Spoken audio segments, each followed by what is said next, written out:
લાંબા સમય સુધી સતત ટીવી જોવાથી રીઢના હાડકાં અને ગળાને લગતી સમસ્યાઓ થઈ શકે છે.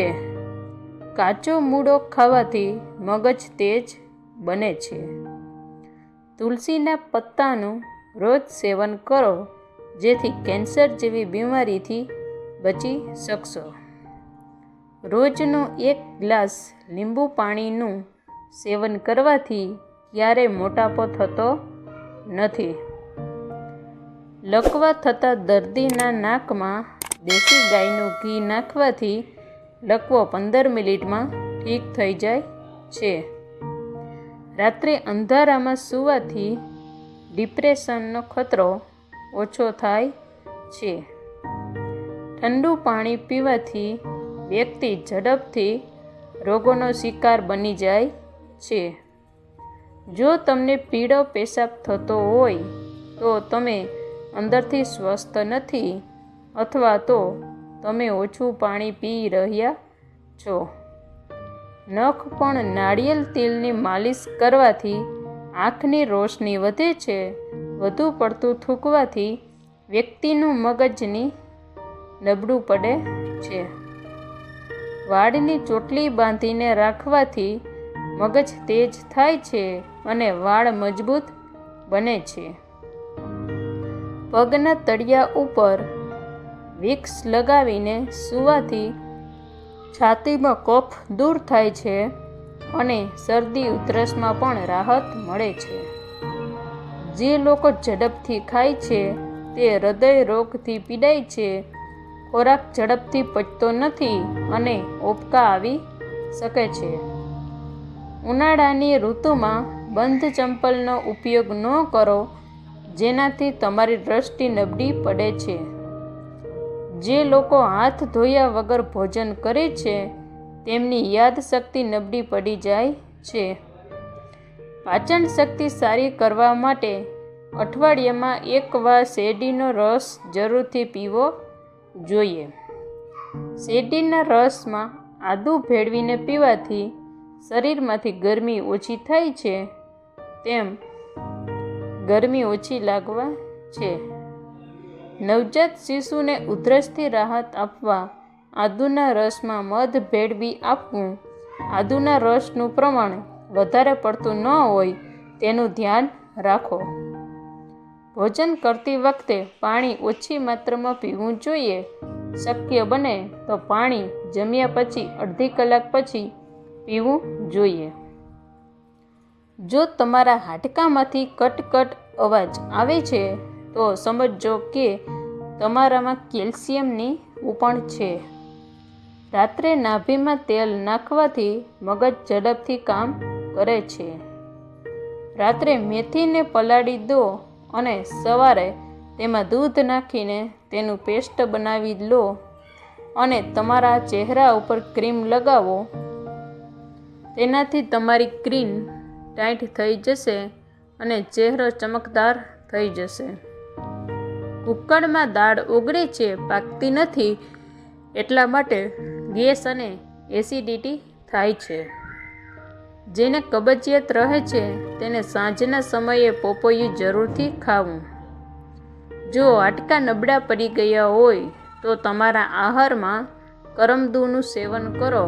કરમદુ કેલ્શિયમની માત્રા વધુ હોય છે તેથી હાડકાંને મજબૂત બનાવે છે.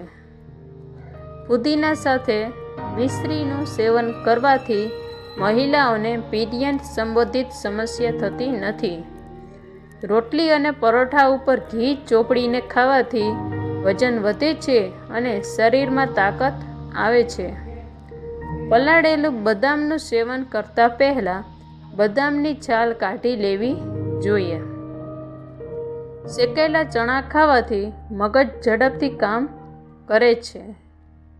વધારે પડતું મીઠું ખાવાથી હાઈ બ્લડ પ્રેશરની સમસ્યા થઈ શકે છે. જેથી ધ્યાન રાખો કે ક્યારેય બનાવેલા શાકમાં ઉપરથી મીઠું ન નાખો. દ્રાક્ષ ખાવાથી વાળ ખરતા બંધ થઈ જાય છે. સફરજન ખાધા પછી તરત જ પાણી ન પીવું જોઈએ. તેનાથી ગળાની સમસ્યા થઈ શકે છે.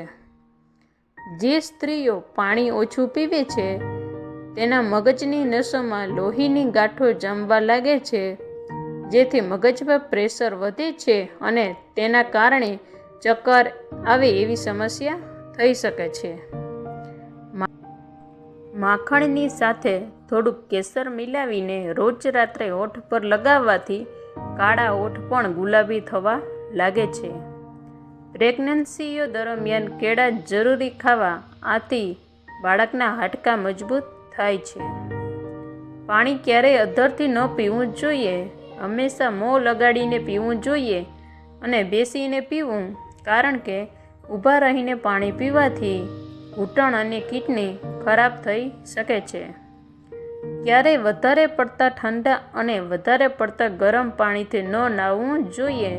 આમ કરવાથી શરીરનું સંતુલન બગડે છે અને તમે બીમાર પડી શકો છો. શરીરના કોઈ પણ ભાગમાં તમને ગેસના કારણે દુખાવો થતો હોય, 1 ગ્લાસ ગરમ પાણી પીવાથી ગેસ બહાર આવે છે. દરરોજ રાત્રે સૂતા પહેલાં પેશાબ કરવાથી કિડનીને ક્યારેય નુકસાન થતું નથી. જે રોજ દહીંનું સેવન કરે છે તેમને પેશાબનું ઇન્ફેક્શન થતું નથી. મૂળાનો રસ પીવાથી પિત્તાશયની પથરી થતી નથી. કાપેલી ડુંગળી બીજા દિવસે ન ખાવી જોઈએ, તેનાથી પેટના રોગો થઈ શકે છે. જો તમને માથાનો દુખાવો હોય તો તમારે ભાત ખાવાનું ટાળવું જોઈએ. સવારે ઉઠતાની સાથે જ વાળમાં કાંસકો ફેરવવાથી તમારા વાળ મજબૂત થાય છે. દરરોજ સવારે ખાલી પેટે ઊંધું લટકવાથી ઊંચાઈ વધવા લાગે છે. ગોળનું સેવન કરવાથી સુગરની સમસ્યા થતી નથી. આદુનો એક નાનો ટુકડો ચાવવાથી જલ્દી બીમારી થતી નથી. જો તમારા હોઠ કાળા થઈ ગયા હોય તો રાત્રે સૂતા પહેલાં હોઠ પર દહીંની મલાઈ લગાવો. તેનાથી તમારા હોઠ લાલ અને મુલાયમ બનશે. રોજ ડુંગળી ખાવાથી શરીરમાં તાજું લોહી બને છે. રોજ સવારે તાજા ટમેટાં ખાવાથી વાળ જલ્દી સફેદ થતા નથી. નાસ્તામાં એલચી ખાવાથી શ્વાસની તકલીફ મટે છે.